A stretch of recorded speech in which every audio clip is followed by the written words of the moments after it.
자, 우리 옆에 분하고 인사 나누겠습니다. 새해 복 많이 받으세요. 네, 설날이 이제 이틀 앞으로 다가왔습니다. 집사님, 화어링이 생기는데요. 네, 올 한 해는 예수님을 자랑하는, 예수님이 기뻐하시는 일만 하는 여러분들이 다 되시기를 주님의 이름으로 축원합니다. 네, 여러분 설날이 되면 많은 사람들이 움직이죠. 여러분은 어디 가십니까? 요즘은 옛날 같지 않지만은 많은 사람들이 아직도 모일 겁니다. 고향으로 돌아와서 가족들하고 재회를 하고, 그죠? 부모님을 만나고 또 맛있는 음식을 먹고 또 시간이 되면 모두가 한 자리에 앉아서 대화를 나눌 것입니다. 그 대화의 주제는 별반 다르지 않아 비슷해. 무슨 얘기를 하십니까? 우리 아들이 승진했어. 우리 딸이 대학에 들어갔어. 서울대. 우리 손자가 좋은 직장에 취직했어. 뭐 할 얘기가 많죠. 끝도 없이 이어집니다. 이쪽에서 얘기하면 저쪽에서 받아서 이야기를 하고 왔다 갔다 하다 보면 하루 해가 저뭅니다. 우리는 자랑하기를 좋아하는 것 같아요. 그죠? 대화하는 내용에 거의가 자랑이 가득 차 있습니다. 여러분, 근데 이 자랑이 하나님 앞에서도 자랑인가? 우리가 한번 생각해 봐야 된다는 것이죠. 여러분, 왜 우리는 이렇게 자랑하고 싶어 할까요? 왜 끊임없이 자랑을 할까? 자랑거리가 있어야 내가 존재 가치가 있는 것처럼 느끼기 때문에 그런 거 아닐까 생각합니다. 자랑할 것이 있어야 내가 성공한 사람 같고 내가 의미 있는 사람처럼 느껴서 그런 것 아닌가 생각합니다. 그래서 학벌을 쌓고 경력을 쌓고, 그죠? 또 돈을 쌓고 인맥을 쌓습니다. 어느 순간 그것들을 꺼내 놓으면서 이게 나다 하고 얘기를 하는 거죠. 그런데 여러분 10년이 지난 뒤에도 20년이 지난 뒤에도 그것이 자랑거리일까? 한번 생각해 보시길 바랍니다. 정말 내가 자랑하고 있는 것이 진짜 자랑거리일까? 중요한 것은요, 하나님 앞에서도 그것이 자랑이 되어야 한다는 것입니다. 오늘 본문 1장 26절을 우리 다 같이 읽겠습니다. 형제들아, 시작. 형제들아, 너희를 부르심을 보라. 육체를 따라 지혜로운 자가 많지 아니하며 능한 자가 많지 아니하며 문벌 좋은 자가 많지 아니하도다. 여러분, 우리가 글로 읽어서 그렇지 이걸 좀 자세히 보시면은 충격적인 말입니다. 사도 바울이 고린도 교회 성도들에게 설교를 하는데 뭐라 그럽니까? 처음에 보게 되면 지혜로운 자가 많지 않고, 너희는 지혜가 없다는 뜻이에요. 쉽게 말해서 지혜 없는 것들아 하고 이야기를 하고 있는 거죠. 능한 자가 많지 아니하며 세상에 좀 영향력 있는 사람들, 그죠? 우리 교회는 별로 없습니다. 사도 바울이 그렇게 이야기를 하는 거예요. 너희는 영향력 있는 사람도 없어. 별로 없어. 문벌 좋은 자가 많지 않아. 뭐예요? 배경이 좋지 않다는 얘기예요. 너희 가문은 별것이 없다는 말입니다. 여러분, 상처가 되지 않을까요? 이런 이야기를 하면. 어떻게 생각하십니까? 그런데 이 고린도 교회를 보게 되면요, 그 지역, 고린도 지역을 보게 되면 이 교회는요, 이 지역은 특별한 지역입니다. 다른 지역하고 달라요.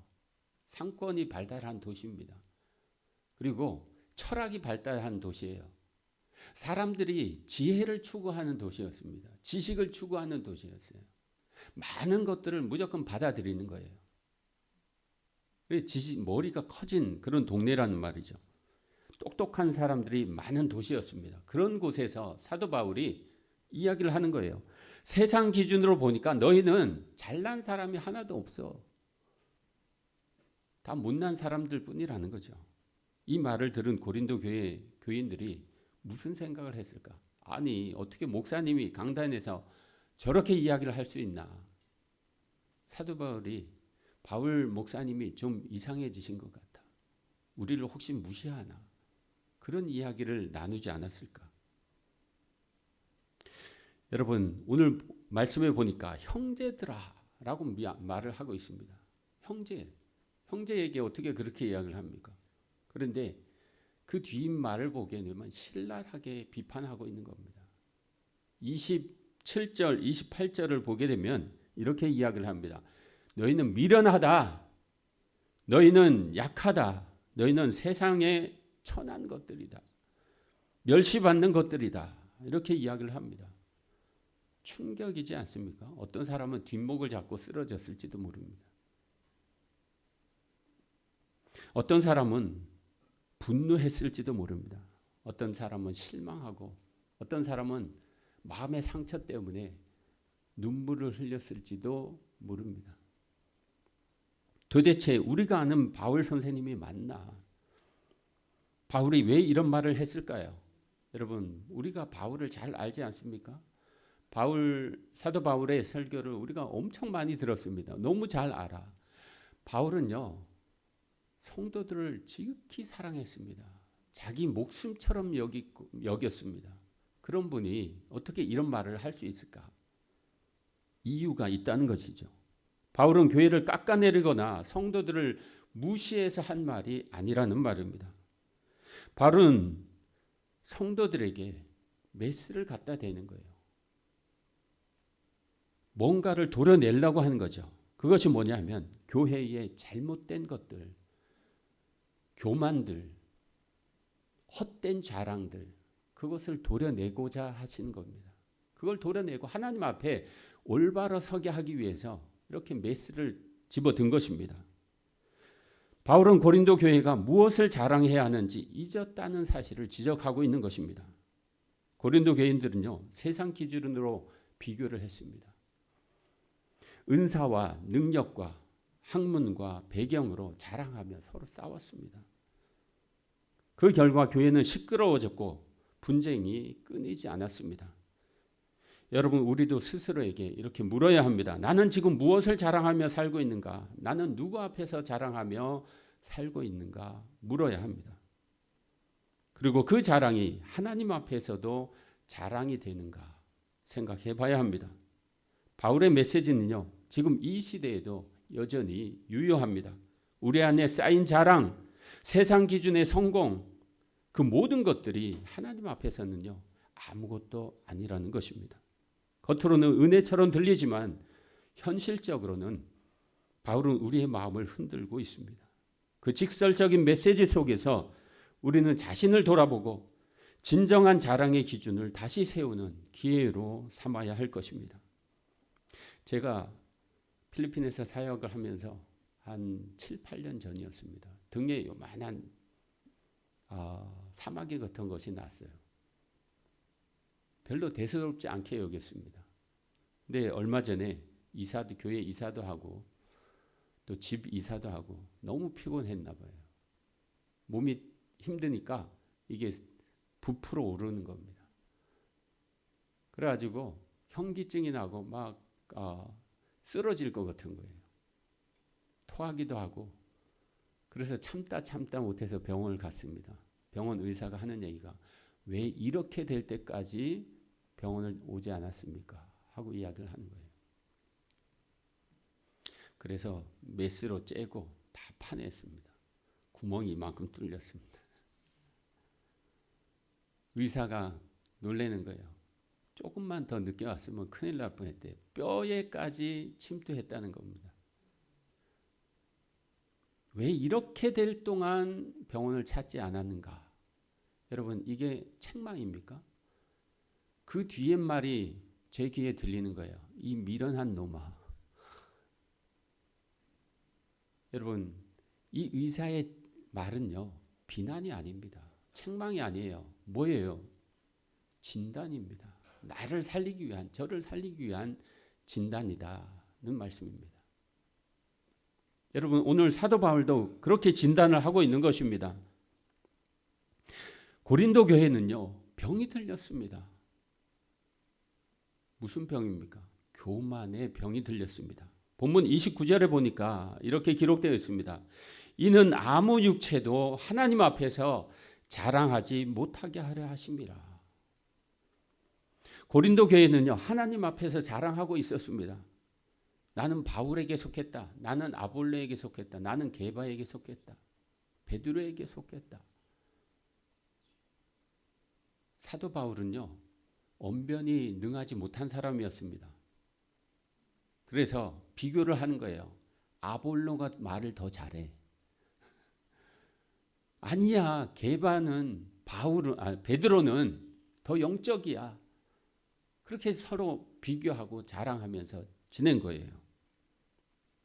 여러분, 교회는요, 영적 공동체입니다. 영적 스펙을 자랑하는 곳이 아닙니다.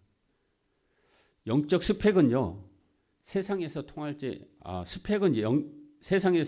몰라도 십자가 앞에서는요, 아무 의미가 없습니다. 오늘 고린도전서 1장에서 앞부분에 사도 바울은 이렇게 말씀합니다. 1장 18절입니다. 다 같이 읽습니다. 시작. 십자가의 도가 멸망하는 자들에게는 미련한 것이요 구원을 받은 우리에게는 하나님의 능력이라. 세상 사람들은요, 십자가를 미련하다 말합니다. 여러분, 우리 교회가 새로 건축을 하고 빨간 십자가를 켰습니다. 24시간 켜놨어요. 이제 교회가 시작된다. 그랬더니 누가 신고를 했습니다. 저 빨간 십자가 불이 너무 밝아. 시청에서 나와서 보니까, 조도를 재보니까 다른 교회보다도 약해요. 빨간 십자가가 보기 싫은 거야. 그래서 신고를 한 겁니다. 여러분, 빨간 십자가 때문에 우리가 구원받았습니다. 고린도 교인들은요, 자신이 누구인지를 잊었습니다. 자신이 어떻게 구원을 받았는지 잊었습니다. 무엇으로 구원받았는지 잊었습니다. 여러분, 그들이 처음 구원받았을 때를 한번 생각해 보십시오. 그들은 우상 숭배자들이었습니다. 음란한 자들이었습니다. 세상 탐욕 속에 있던 자들이었습니다. 그런데 하나님의 은혜로 구원받았습니다. 우리도 마찬가지이지 않습니까? 그런데 시간이 지나자 내가 더 커졌습니다. 내가 배웠다. 내가 직분자다. 내가 더 많이 한다. 내가 누구에게 사사받았다. 이것이 교회의 분쟁으로 이어졌다는 것입니다. 야고보서 4장 6절은 이렇게 말합니다. 시작. 하나님이 교만한 자를 물리치시고 겸손한 자에게 은혜를 주십니다. 여러분, 하나님은 교만한 자를 물리치십니다. 그리고 겸손한 자에게는 은혜를 더하시는 분입니다. 그래서 사도 바울은 이것을 알고 고린도 교회 성도들을 흔들어 깨우는 것입니다. 일어나라, 정신 차려라, 너희가 어떻게 구원받았는지 기억하라 하고 이야기를 하고 있는 거죠. 여러분, 우리가 어떻게 구원받았습니까? 내 지혜로 구원받았습니까? 내 능력으로 구원받았습니까? 여러분, 우리의 그 어떤 것으로도 구원받을 수 없습니다. 하나님의 은혜로만 구원받을 수 있습니다. 오직 은혜 말입니다. 에베소서 2장 8절에 이렇게 기록되어 있습니다. 너희가 그 은혜에 의하여 믿음으로 말미암아 구원을 받았다. 믿음으로, 은혜로 구원을 받았다. 그리고 8절 9절에 보니까 이는 누구든지 자랑하지 못하게 하려 함이라 라고 기록하고 있습니다. 자랑하지 못하게 하려 함이라. 고린도전서하고 에베소서하고 같은 맥락을 취하고 있지 않습니까? 같은 내용입니다. 구원은요, 우리가 자랑할 수 없는 방식으로 우리에게 주어졌습니다. 여러분, 구원받기 위해서 여러분이 한 일이 뭐가 있습니까? 아무것도 없습니다. 하나님이 먼저 우리를 사랑하시고 먼저 우리를 구원하시려고 예수 그리스도를 보내시고 예수 그리스도를 십자가에 죽게 하시고 그것으로 우리가 구원받은 거예요. 하나님의 은혜로 구원받았습니다. 내가 한 일은 아무것도 없습니다. 지금 고린도 교회는요, 자기 자랑에 빠져 있습니다. 그래서 복음 운동이 멈춰 있는 거예요. 교회는 시끄러워졌고 사람들은 서로 판단하고 십자가는 뒷전입니다. 가장 중요한 십자가는 예수는 뒷전이란 말입니다. 그래서 바울은 그들의 자존심을 건드려서라도 복음의 자리로 돌아오라고 선포하고 있는 것입니다. 이것은 모욕이 아닙니다. 이것은 진단입니다. 의사가 저를 진단한 것처럼 교회를 진단하고 있는 메시지인 것이죠.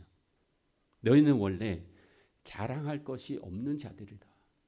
그러나 은혜로 부름을 받았다. 그러니 자랑을 멈추고 은혜를 붙들라는 말씀입니다. 교회가 건강해지려면요, 단 하나입니다. 내 자랑을 멈추고 하나님 자랑을 하는 것입니다. 여러분, 우리가 입술을 열 때마다 하나님 자랑을 하는 여러분들이 되시기를 바랍니다. 사랑하는 성도 여러분, 그렇다면 우리는 어떻게 살아야 할까요? 나는 무엇으로 자랑하며 살아야 할까요? 설에 가족들을 만나면, 친척들을 만나면 새해 복 많이 받으세요 하고 덕담을 할 것입니다. 올해는 잘 되기를 바랍니다. 여러분, 돈이 많이 벌어지는 것이 복 받는 것일까요? 내가 가진 재산이 점점 불어나는 것이 복 받는 것입니까? 사업이 커지는 것이 복 받는 것입니까? 자녀가 잘 되는 것이 형통한 것이 복 받는 것입니까? 물론 그것은 감사의 제목이 될 수 있습니다. 그러나 그것이 전부라면 문제가 있다는 것입니다. 우리가 생각하는 그 복이 내 삶의 전부라면 문제가 심각하다는 것입니다. 여러분, 우리가 그것이 전부라면, 내 인생의 전부라면 세상 사람들과 우리가 다른 것이 무엇이 있냐 이 말입니다. 건강을 자랑하는 사람들이 있습니다. 그러나 곧 병이 찾아옵니다. 재물을 자랑하는 사람이 있습니다. 그러나 곧 무너집니다. 명예를 자랑하는 사람들이 있습니다. 그 명예도 쓰러집니다. 그러나 하나님께서 자랑스러워하는 자는요, 환경이 바뀌어도 흔들리지 않습니다. 진짜 자랑스러운 자는요, 하나님이 자랑스러워하는 사람입니다. 자신을 안다는 것은요, 자기 능력을 아는 사람입니다. 어디서 내가 건진 받았는지를 잊지 않는 사람들입니다. 이스라엘 백성들은요, 실패했습니다. 광야에서 실패했어요. 그리고 가나안 땅에서는 더 실패했습니다. 신명기 8장 14절에 보니까 이렇게 기록되어 있습니다. 내 마음이 교만하여 내 하나님 여호와를 잊어버릴까 하노라. 이스라엘은요, 광야에서는 좀 겸손했습니다. 이스라엘이 광야에서 40년 동안 있지 않았습니까? 40년 동안 있으면서 그들이 불평을 많이 했습니까? 많이 하지 않았어요. 찾아보니까 10번 정도밖에 안 됩니다. 40년 동안 10번. 우리는 지금까지 살아오면서 얼마나 많이 불평하고 원망하고 살았습니까? 그런데 그들이 가나안 땅에 들어가서 풍요로워지자 이렇게 말합니다. 신명기 8장 17절입니다. 시작. 내가 말하기를 그러나 내가 마음에 이르기를 내 능력과 내 손의 힘으로 내가 재물을 얻었다 말할 것이라. 이스라엘은요, 하나님을 가나안 땅에 들어가자마자 잊었습니다. 교만해졌습니다. 자기가 가진 모든 것이 자기 능력인 줄 아는 거죠. 여러분, 내가 여기까지 온 것은요, 내가 잘나서가 아닙니다. 오늘 우리가 찬양하지 않았습니까? 내가 여기까지 온 것은 주의 은혜라. 주의 은혜라. 사람들은 복을 사모하죠. 그런데 복의 기준이 중요합니다. 예수님을 잘 섬기다가 망했습니다. 그러면 망한 것입니까? 그는 성공한 것입니다. 반대로 세상 방법으로 성공했습니다. 많은 재산을 모았습니다. 그런데 예수를 잃어버렸습니다. 그러면 성공입니까?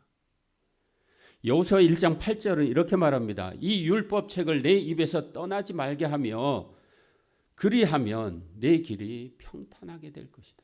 형통하게 될 것이다. 하나님이 말씀하시는 형통은요, 하나님과 함께 가는 삶입니다. 건강도 복이고 물질도 복이고 자녀의 형통도 복입니다. 그러나 그 모든 복이 주 안에서 주어질 때 자랑이 되는 것입니다. 신앙을 지키며 눈물을 흘린 것은요, 실패가 아닙니다. 성공입니다. 히브리서 11장을 보십시오. 히브리서 11장에 믿음의 선조들이 많이 기록되어 있습니다. 어떤 사람은요, 목베임을 당하고, 어떤 사람은 톱에 켜임을 당하고, 어떤 사람은 광야에서 유래했습니다. 그런데 하나님이 뭐라고 그들을 이야기를 하십니까? 11장 38절입니다. 이런 사람은 세상이 감당하지 못하느니라. 세상이 감당하지 못하는 사람. 하나님이 그렇게 칭찬하신다면 그는 성공한 사람 아닙니까?